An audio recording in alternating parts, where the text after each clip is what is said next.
હું વિધવા હતી.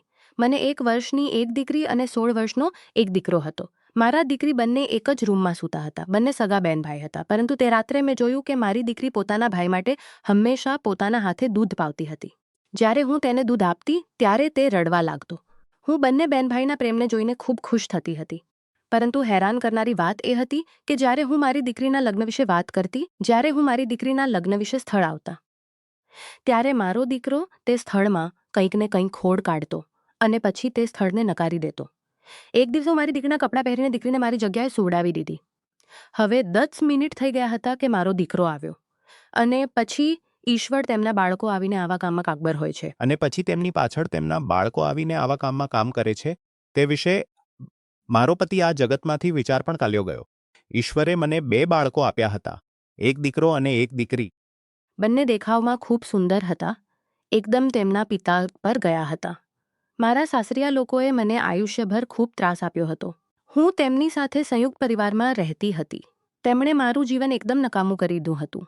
એટલું જ નહીં, મને એકલી કેદ કરીને રાખ્યો હતો. જ્યારે મારો પતિ જગતમાંથી ચાલ્યો ગયો, દીકરો 5 વર્ષનો હતો અને દીકરી 3 વર્ષની.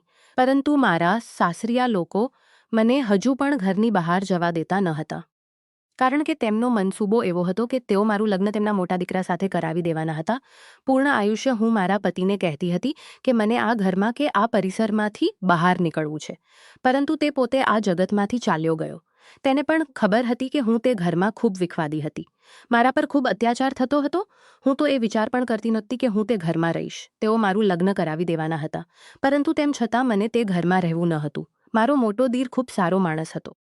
તેની પત્ની પણ આ જગતમાં ન હતી અને તેને કોઈ સંતાન પણ ન હતું. જો મારું લગ્ન તેની સાથે થયું હોત તો કદાચ તે મારા બાળકોને પણ સંભાળ્યા હોત અને સાથે મારી પણ જવાબદારી લીધી હોત અને મને પણ એક પુરુષની જરૂરિયાત પૂરી દી હોત. અને મને પણ એ ઘરમાંથી બહાર પડવાનો નિર્ણય લીધો. બહાર પડવા માટે હું મારો સામાન બાંધતી હતી કે એટલામાં જ મારો દીર મારી ખોલીમાં આવ્યો અને મને બોલવા લાગ્યો, આ લોકો તને ઘરમાં જવા દેશે નહીં. આ લોકોએ એવો નિર્ણય લીધો છે કે તને આ ઘરમાં રાખવાનો છે. અને મારા ઘરના લોકો ખૂબ જ હઠીલા છે. મારી માં તો ખૂબ હઠીલી છે. તેથી હું તને આ ઘરમાંથી બહાર પડવામાં મદદ કરીશ. હું બોલી, તમે તો આ ઘરના મદદ ગપ કેમ કરશો? ત્યારે તેમનો એવો મનસૂબો હતો કે મારા ભાઈ સાથે ખૂબ પ્રેમ હતો. તેમના જગતમાં જવાનું વય ન હતું. તું અને તારા બાળકો મારા ભાઈની છેલ્લી નિશાની છે. તેથી હું તને નક્કી મદદ કરીશ. પછી મારા મોટા દીરની મદદથી હું તે ઘરમાંથી બહાર આવી. પરંતુ મેં સાંભળ્યું હતું કે મારી સાસુએ અમારા ત્રેહીનતાની અફવા ફેલાવી હતી. એટલું જ નહીં, મારી સાસુએ એ પણ કહ્યું હતું કે જ્યારે તે અમારા ઘરમાં રહેતી હતી ત્યારે તે તેના પતિ સાથે ખૂબ ખરાબ વર્તન કરતી હતી. તેની સાથે ઉદ્ધતપણે વર્તતી હતી અને તેના મૃત્યુ પછી તેણે આત્મહત્યા કરી લીધી છે. મારા અને મારા પતિના પ્રેમ વિવાહ હતા અને તે પ્રેમ વિવાહે મને પૂર્ણ આયુષ્ય ફક્ત વેદના જ આપી હતી. અને તે વેદનાનો જ મારા મન પર ખૂબ ઊંડો પરિણામ થયો હતો અને તેથી હું એક પ્રકારે એકલી કેદ થઈ ગઈ હતી. હું મારા દીકરા સાથે કડક શિસ્તથી વર્તતી. આ બધી ઘટનાઓને 15 વર્ષ થઈ ગયા. આજે મારી દીકરી 18 વર્ષની થઈ ગઈ હતી અને દીકરો 20 વર્ષનો થઈ ગયો હતો. અમે સૌ એક નાના ઘરમાં રહેતા હતા. મારી દીકરી ઘરમાં નાના બાળકોને ટ્યુશન આપતી અને મારો દીકરો એક કોલ સેન્ટરમાં કામ કરતો. હું ઘરમાં કપડાં સીતી. અમે એક સામાન્ય પરિવાર હતા અને અમતું તે દિવસોની યાદો આવતા મારો બીપી હાઈ થઈ જતો. પરંતુ હું સ્વતઃને પુનઃ નિયંત્રણમાં રાખતી. મારું નામ સુલભા છે અને મારી દીકરીનું નામ કાવ્યા છે અને દીકરાનું નામ કરણ છે. કાવ્યા અને કરણમાં ખૂબ જ પ્રેમ હતો. નાનપણથી તેમને તેમના કોઈ સંબંધીઓ જોયા ન હતા અને તેમના પિતાના પરિવારના લોકો તો ખૂબ ખરાબ હતા. જ્યારે હું આ બંનેને તે ઘરમાંથી બહાર લઈને આવી ત્યારથી પછીના 15 વર્ષમાં અમે એકલા રહ્યા હતા. હું તે પરિસરમાં પણ વધુ કોઈ સાથે વાત કરતી નહોતી અને ના હું મારા બાળકોને બહાર રમવા મોકલતી. આમાં મારા પરિસરના લોકો મને કહેતા કે જો તું દીકરા સાથે આવી રીતે વર્તતી રહીશ તો તારા બાળકો પણ એકલા કેદ થઈ જશે.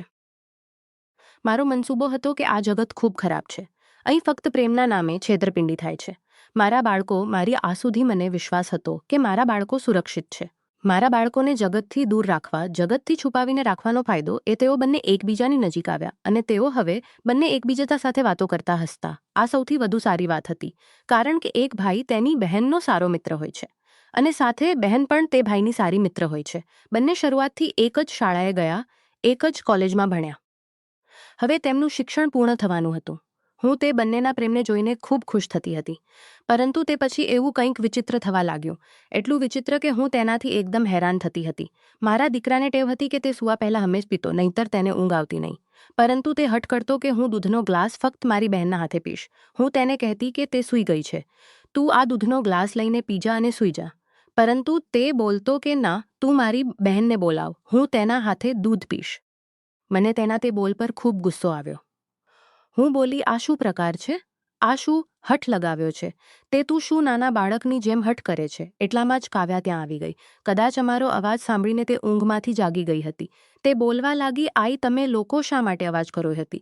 ત્યારે તે હસવા લાગનો હઠ સમજાતી હતી. અરે દેવા, એટલું ના, તેમાં શું એવું કંઈ હરકત નથી, હું તેને દૂધ આપું છું. અને પછી કાવ્યાના હાથે દૂધ પીવા લાગ્યો અને પછી કાવ્યા તે જ ખૂણામાં બેસી ગઈ. 2 કલાક પછી કાવ્યા તે ખૂણામાંથી બહાર આવી. ત્યારે હું તેને પૂછ્યું, કરણે દૂધ પીધું? 2 કલાક લાગ્યા. ત્યારે તે બોલી, અમે બંને વાતો કરતા હતા. તેના પર હું તેને ઓળખાવીને બોલી, વાતો ગોષ્ઠી કરવામાં વખત વેડફશો નહીં. સવારે વહેલા ઉઠવાનું હોય છે ને? તેથી રાત્રે વહેલા સૂઈ જાઓ. મને તે પ્રસંગે ખૂબ બેચેની થઈ હતી. હું વિચારતી હતી કે કરણે આવો હઠ શા માટે પકડ્યો હતો કે પોતાની બહેનના હાથે દૂધ પીવું. તે દિવસે તો હું આ વાત તરફ દુર્લક્ષ કર્યું. પરંતુ તે ફક્ત એક દિવસની વાત નહોતી. કારણ કે રોજ હઠ કરતો કે તે તેની બહેનના હાથે દૂધ પીશે અને દૂધ પીવાના બહાને બંને રૂમમાં 2 કલાક વાતો ગોષ્ઠી કરતા.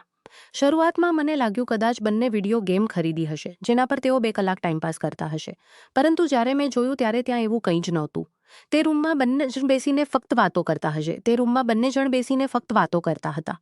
એક દિવસે તો 2 કલાક કરતાં પણ વધુ વખત નીકળી ગયો. હવે મેં તો ગોષ્ઠી કરવાની તે શું વખત હતી? તેથી હું ગુસ્સાથી તે રૂમના દરવાજા પર ટકોરા મારવા લાગી. ત્યારે મને ખૂબ મોટો ધક્કો લાગ્યો કારણ કે દરવાજો અંદરથી બંધ હતો. હું જોર જોરથી દરવાજો વજાવવા લાગી અને પછી 5 મિનિટ પછી દરવાજો ખુલ્લો થયો. હું પૂછ્યું, આ દરવાજો કોણે બંધ કર્યો? આ શું કરવાની પદ્ધતિ છે? આ શું કરવાની પદ્ધતિ છે? કરણે કહ્યું કે ભૂલથી દરવાજો બંધ થઈ ગયો હતો. અમે દરવાજો કેમ લોક કરીએ? હું બોલી, બેટા, તું એક મોટા બંગલામાં રહેતો નથી કે જ્યાં ઓટોમેટિક લોક લગાવેલા હોય જે આપમેળે બંધ થાય. આ તો કડીવાળો દરવાજો છે અને આ કડી જ્યાં સુધી લગાવવામાં ન આવે ત્યાં સુધી તે બંધ થતો નથી. મેં કાવ્યાને કહ્યું, તું તારા રૂમમાં જઈને સૂઈ જા અને આગળથી ઘરમાં આવવું કંઈ ચાલશે નહીં. કાવ્યાનું શિક્ષણ હવે પૂર્ણ થવાનું હતું અને એવી ઈચ્છા નહોતી કે તે બીજા કોઈના પ્રેમમાં પડે. મારી એવી ઈચ્છા ન હતી કે તે બીજા કોઈના પ્રેમમાં પડે. જ્યારે મારું લગ્ન ફક્ત 19 વર્ષની ઉંમરે થયું હતું. સંધ્યાકાળે હું એક સ્થળને ઘરે બોલાવ્યો. તેમણે કાવ્યાને જોઈ અને તેને 2-4 પ્રશ્નો પૂછ્યા અને પછી હું કાવ્યાને તેને પાછી મોકલી દીધી. કરણ જ્યારે ત્યાં આવ્યો ત્યારે તેમની સામે એક કંઈક વિચિત્ર વાત બોલવા લાગ્યો. તે બોલવા લાગ્યો, આ નાસ્તો જે તમે જોઈ રહ્યા છો તે મારી બહેન બનાવી નથી. હું બજારમાંથી લઈને આવ્યો છું. મારી બહેન બપોરે 12 વાગ્યે ઉઠે છે. જેવણ બનાવવું તેને આવડતું નથી અને ઉદ્ધત અને અભિમાની એટલી છે કે પૂછવા જેવી નથી. આજે અમારા પરિસરમાં તે એક છોકરીનું ડોકિયું ફાડી નાખ્યું. કાકુ, તમને તો વિશ્વાસ બેસશે નહીં. અમારા ઘરે પોલીસ પણ આવી ગયા હતા. દેવા, શબ્દ એટલો તમાશો થયો હતો કે શું કહું. હું તો કરણ તરફ એકદમ હેરાન થઈને જોઈ રહી હતી. તે આ બધું શું બોલતો હતો? ખરેખર તો આવું કંઈ બન્યું જ નહોતું. મગ આવું હોવા છતાં કરણ આ બધું શું બોલે છે? મગ આવું હોવા છતાં કરણ આ બધું શું બોલે છે? તે ક્યારેય ઉશીરે ઉઠતી નથી અને સાથે કોઈ સાથે ઝઘડો કરવો તો ખૂબ લાંબી વાત છે. હોવા છતાં આ કરણને શું થયું હતું? મને તો ખૂબ મોટો ધક્કો લાગ્યો. હું તો મનમાં વિચારવા લાગી કે તેણે કોઈ નશો વગેરે તો કર્યો નથી ને? તે લોકો તરત જ ઊભા થઈ ગયા અને બોલવા લાગ્યા કે આવી ઉદ્ધત છોકરી અમને વહુ તરીકે જોઈએ એવી ઈચ્છા જ નથી. તે લોકો ગયા પછી કરણ જોરથી હસવા લાગ્યો. હું પૂછવા લાગી, કરણ ત્યાં શું કર્યો? ત્યારે તે બોલવા લાગ્યો, આઈ, તે છોકરાનો ચહેરો જોયો. મને મારી બહેનનું લગ્ન આવા કોઈ પણ છોકરા સાથે. તે બોલ સાંભળીને હું ખૂબ ગુસ્સે થઈ ગઈ. હું તેને બોલવા લાગી, જો તને છોકરો પસંદ ન હતો તો મારી સાથે બોલવું હતું. આવું ખોટું બોલીને તમાશો કરવાની શું જરૂર હતી? ત્યારે કરણ બોલવા લાગ્યો, હું આ માટે આવું બોલ્યો જેથી તેઓ પાછા આપણા ઘર તરફ જોતા પણ નહીં. અને તને તો તે સ્થળ ખૂબ ગમ્યું હતું ને? તે છોકરો નહીં પણ તેની શ્રીમંતીથી તેમની જમીન જોઈ હતી. ફક્ત શ્રીમંતી નહીં, છોકરાનો ચહેરો પણ બગાડવો જોઈએ. મારી આટલી સુંદર બહેનને હું આવી કોઈને હવાલે કરવાનો નથી. મને કરણના વાગમ પર ખૂબ જ ગુસ્સો આવ્યો હતો. પરંતુ હવે જે થઈ ગયું તે થઈ ગયો. તે લોકો સાથે ફરીથી વાત કરવામાં કોઈ અર્થ ન હતો. જો હું તેમને કહેતી કે મારો દીકરો મજાક કરતો હતો તો પણ તેઓ મારી વાત સાંભળતા નહીં. સંધ્યાકાળે જ્યારે મેં જોયું તો બંને બે ઉપર બેસીને ચા પીતા હતા અને એકબીજા બેસીને એકબીજા સાથે હસતા હતા. ત્યારે બીજી તરફ મારું મન એટલું ખરાબ હતું અને તેઓ તો એકદમ ખુશ હતા. એક દિવસે ઘરની સાફ સફાઈ કરતા મને એક કાગળ મળ્યો જેમાં લખેલું હતું કે કાવ્યાને તબિયત ખરાબ છે, તેથી તેને 2 દિવસની રજા જોઈએ છે. તે ચિઠ્ઠી કાવ્યાની આઈએ આપી હતી. એટલે કે મેં આપી હતી અને સાથે તે ચિઠ્ઠીની નીચે મારી સહી પણ હતી, જે એકદમ હુબહુ મારી સહી જેવી હતી. પણ મેં તો આવી કોઈ ચિઠ્ઠી લખી નહોતી અને ના હું આવી ક્યારેય સહી કરી હતી. મેં તારીખ જોઈ તો તે 4 દિવસ પહેલાંની હતી, પરંતુ 4 દિવસ પહેલાં તો કાવ્યા કોલેજે ગઈ હતી. મગ તેણે રજા કેમ લીધી? અને જો તેણે રજા લીધી હતી તો મગ ઘરમાં કોઈ ન જતા તે ક્યાં ગઈ હતી? મેં તે ચિઠ્ઠી મારી પાસે રાખી અને સંધ્યાકાળે બંને બહેનભાઈને બોલાવ્યા. તે રૂમમાં વાતાવરણ કોટા જેવું થઈ ગયું હતું. મેં તે ચિઠ્ઠી બંને સામે મૂકી અને પૂછ્યું, આ બધું શું છે? ક્યાં ગઈ હતી કાવ્યા? તે 2 દિવસ રજા લઈને શું કર્યું હતું? 2 દિવસ ખોટું બોલવાની તારી હિંમત કેવી રીતે થઈ આવી? ખોટી ચિઠ્ઠી લખવાની તારી હિંમત કેવી રીતે થઈ? તે પણ મારી સહી સાથે. તમે બંનેનું શું ચાલે છે? બંનેના માથા નાથા નીચે થઈ ગયા હતા, કારણ કે તેમને ખબર હતી કે તેમની ચોરી પકડાઈ ગઈ હતી. તેથી તેમની પાસે હવે બોલવા જેવું કંઈ બાકી રહ્યું નહોતું. મને ખૂબ ગુસ્સો આવ્યો અને હું બોલી, તમે જે કંઈ કર્યું છે તે બધું મને ખરેખર સાચું સાચું કહો, નહીંતર હું તમે બંનેને સજા કરીશ. તમારો હું આગળના બંનેને સ્વતઃ સજા કરીશ. તમારો હું આવ્યા તો કંઈ જવાબ આપતી નહોતી. કરણ બોલવા લાગ્યો, અમે 2 દિવસની રજા લીધી હતી અને અમે 1 દિવસ પિક્ચર જોવા ગયા હતા, બીજા દિવસે શોપિંગ માટે. હું બોલી, આ શું વર્તન છે? તમે વારે પિક્ચર જોવા શોપિંગ કરવા જઈ શકતા નહોતા. કરણ બોલવા લાગ્યો, અમારું મન કરતું એથી અમે નીકળી ગયા. મને તો આ વાત એકદમ પડતી નહોતું, તેથી અમે નીકળી ગયા. તેઓ ફક્ત પિક્ચર અને શોપિંગ માટે ખોટું બોલતા હતા. હું તેમને પૂછ્યું, તમે બંને નક્કી શું ચાલે છે? મને સાચું સાચું કહો. તમે બંનેમાં શું ચાલે છે? તમે શું કરો છો? ત્યારે કરણ બોલવા લાગ્યો, કંઈ નહીં, ફક્ત એ જ છે કે અમારું મન કરતું હતું કે બહાર ફરવા જઈએ, તેથી અમે 2 દિવસની રજા લીધી અને બહાર ફરવા ગયા. તે બંનેનું વર્તન મને એકદમ સમજાતું નહોતું. એકબીજા સાથે ક્યારે પિક્ચર જોવા જાય, ત્યારે ક્યારે શોપિંગ કરવા સાથે બેસીને ચા પીવે, ત્યારે ક્યારે એકઠા બેસીને 4-4 કલાક વાતો કરે. એટલા લોકોમાં એટલો પ્રેમ હતો કે એકબીજા વિના તેમને બીજું કોઈ દેખાતું નહોતું. આ દરમિયાન મારી દીકરી સાથે મેં એક સ્થળ જોયું અને મારા દીકરાને કહ્યું, જો તને આ ગમ્યું ન હોય તો હું એકલી હોઉં ત્યારે કહેજે. હું તારી સાથે બોલીશ અને આપણે તે સ્થાનને નકારી દઈશું, પરંતુ તેમની સામે આવીને કોઈ તમાશો કરશો નહીં. કારણ કે તું આવું વર્તન કરીને પોતાની બહેનની કેટલી ઇજ્જત લૂંટે છે, કેટલી બદનામ કરે છે તે તને સમજતું નથી. અને જો તું આવું વર્તન કરતો રહીશ તો તારી બહેન માટે એક પણ સ્થળ આવશે નહીં. ત્યારે કરણે એટલું કંઈક વિચિત્ર કહ્યું નહીં. કરણ બોલતો હતો, સ્થળ શોધવાની જરૂર નથી. હું પૂછ્યું, મતલબ તને નક્કી શું બોલવું છે? સ્થળ શોધવાની જરૂર નથી. હું પૂછ્યું, મતલબ જ મારા મોહમાંથી જરૂર નથી. ત્યારે તે બોલવા લાગ્યો, કંઈ નહીં, તેનામાં કોઈ અર્થ નથી ખરેખર. ત્યારે તે ખૂબ ગભરાયો હતો. હું તે બંને પર ખૂબ વિખવાદી હતી. મને ખબર ન હતી કે તેઓ બંને શું કરતા હતા અને શું વિચારતા હતા. શું આ બધું મારા માથા પર કરીને રાખતી હતી, તેથી તેઓ આવા થયા હતા? કે આવેલા કાવ્યા સાથે જે સ્થળ આવ્યું હતું તેમાં કોઈ ખોડ કાઢવા જેવું ન હતું. છોકરાની ઉંમર પણ ઓછી નહોતી અને સાથે દેખાવમાં પણ સુંદર હતું. તેના માતા પિતા પણ સુશિક્ષિત હતા. તેના માતા પિતા બંને શાળાના પ્રિન્સિપલ હતા અને હવે રિટાયર્ડ થઈ ગયા હતા.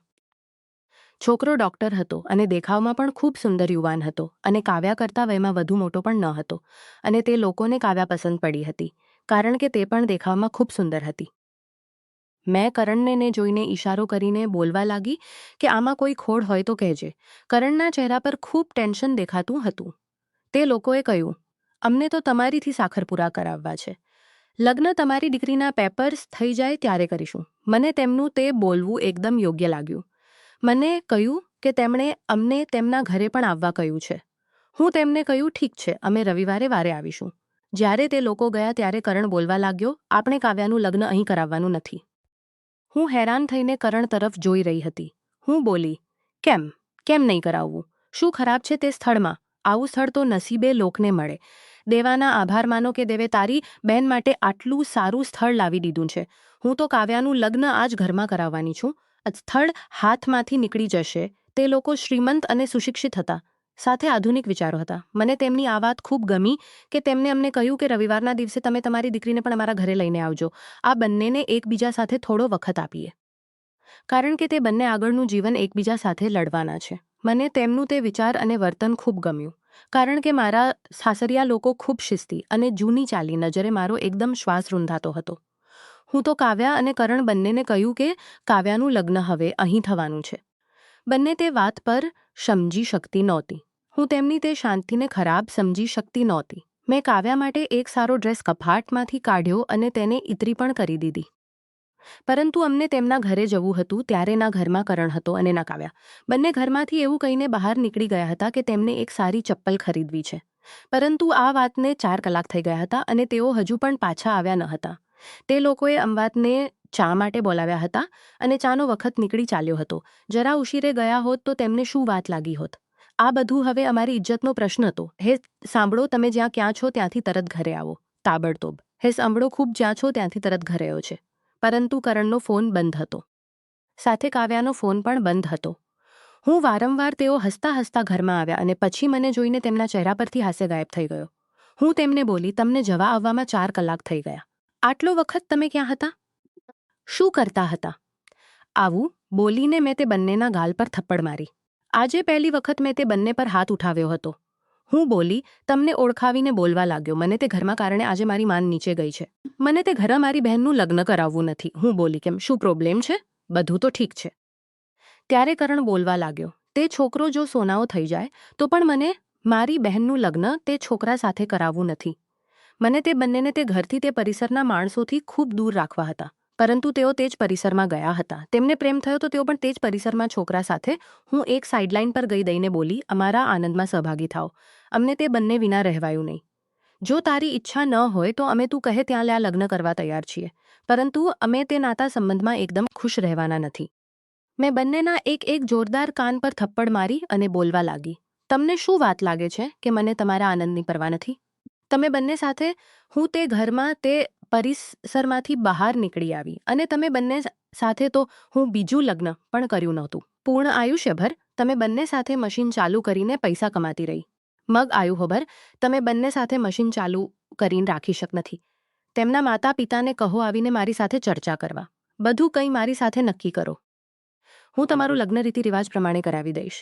કોઈ કોર્ટ મેજિસ્ટ્રેટની જરૂર નથી. તે બંને રડતા રડતા મને મળી પડ્યા અને હું પણ તેમના ખૂબ લાડ કર્યા. જેને તેના બાળકો માટે આયુષ્ય બેચી દીધું હતું તે આટલું નાનું કરી શકતી ન હતી. અને સૌથી સારી વાત એ હતી કે તે શેઠ કુણાલ વર્તન કરતા હતા. તેમણે ક્યારેય મારી સાથે જબરદસ્તી કરી ન હતા. તેમણે ક્યારેય મારી સાથે જબરદસ્તી કરી ન હતી. તેઓ અમારા ઘરે આવ્યા અને એકદમ મારા દીકરાનો હાથ માંગ્યો. અંતકોણ હા કરી દીધી અને હું પણ હા કરી દીધી. અને પછી એક જ દિવસે મેં મારી દીકરીની વિદાય કરી અને બીજી દીકરીને વહુ તરીકે ઘરમાં લઈ આવી. હવે તે સૌ ખૂબ ખુશ છે અને તેમનું જીવન એકદમ આરામથી ચાલે છે.